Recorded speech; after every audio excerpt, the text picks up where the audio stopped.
Hi friends, வாங்க. நான் போன சாப்டரில் சொல்லியிருந்தேன் இந்த காலர் கேன்வாஸ் எல்லாமே எப்படி வைக்கலாம் அப்படின்ட்டு.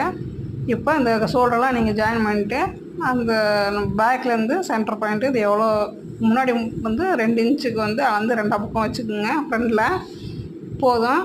அது டோட்டலாக எவ்வளோ இருக்குதுன்னு பார்த்துட்டு நீங்கள் எனக்கு வந்து 5.5 வருது. அந்த 5.5 வந்து ஒரு 1.5 இன்ச்சு நீங்கள் எக்ஸ்ட்ராவே வச்சுக்கோங்க. வச்சுட்டு மார்க் பண்ணிக்கிங்க. ஏன்னா நம்ம சைடில் தையல் போகிறப்ப நம்மளுக்கு கிளாத் வேணும்.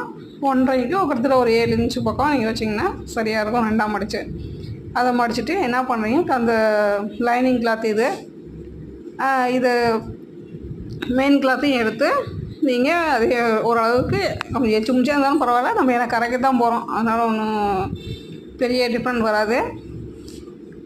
அதை வந்து நீங்கள் அந்த சைடில் ஓரத்தை மட்டும் நீங்கள் வந்து மடிச்சுக்குங்க ஃபஸ்ட்டு. இது வந்து எனக்கு வீடியோ எடுக்கிறதுனால டக்குன்னு என்னால் அது எடுக்க முடியல, செய்ய முடியல. கொஞ்சம் இதாக தான் போடுற மாதிரி இருக்குது. நல்லா ஈஸியான முறை தான் இது. ஆனால் நீங்கள் ஒரு டைம் பார்த்தீங்க அப்படின்னா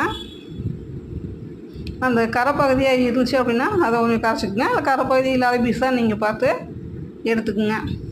எடுத்துகிட்டு அந்த ஓரத்தை மட்டும் ஒரு 1/4 இன்ச்சுக்கோ 1/2 இன்ச்சுக்கோ மடிச்சுக்குங்க. ஆனால் தையலை வந்து ஓரத்தில் போட்டுக்குங்க. போட்டுட்டு நீங்கள் அதை அப்படியே 2ஆக மடிச்சுக்குங்க. 2ஆக மடிச்சிங்க அப்படின்னா அந்த நமக்கு வந்து நான் வந்து 1.25 இன்ச்சு வந்து மார்க் பண்ணலாம் அப்படின்ட்டு கலர் வைக்கலாம் அப்படின்ட்டு வச்சுருக்கேன். அதை வந்து நீங்கள் 2ஆக மடித்து அந்த கீழே சைஸ் நான் கொஞ்சம் சின்ன பிட்டாக எடுத்துட்டேன். நீங்கள் இன்னும் கொஞ்சம் அகலமாக இருந்தால் கூட உங்களுக்கு எப்படி தேவையோ அந்த மாதிரி எடுத்துக்கோங்க.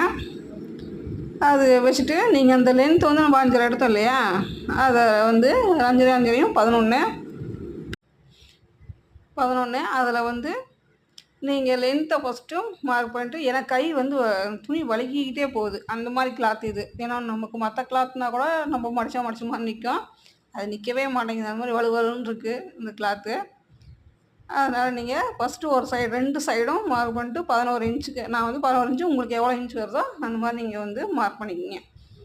2ஆம் பக்கம் 11க்கு வச்சுட்டு நான் வந்து 2ஆம் பக்கம் மார்க் பண்ணிட்டேன். அதை வந்து நான் தையல் போடுறேன் 2 சைடும்.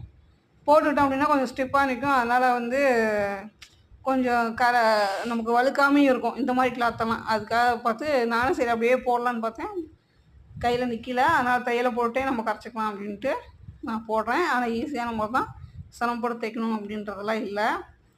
போட்டுட்டு நம்ம கீழே அந்த ஓரத்தை அடிச்சிருக்கோம் பார்த்தீங்களா, அதுலேருந்து அளந்துக்குங்க 1.25. அடுத்த வீடியோவில் சொல்கிறேன், மீதியை பாருங்கள்.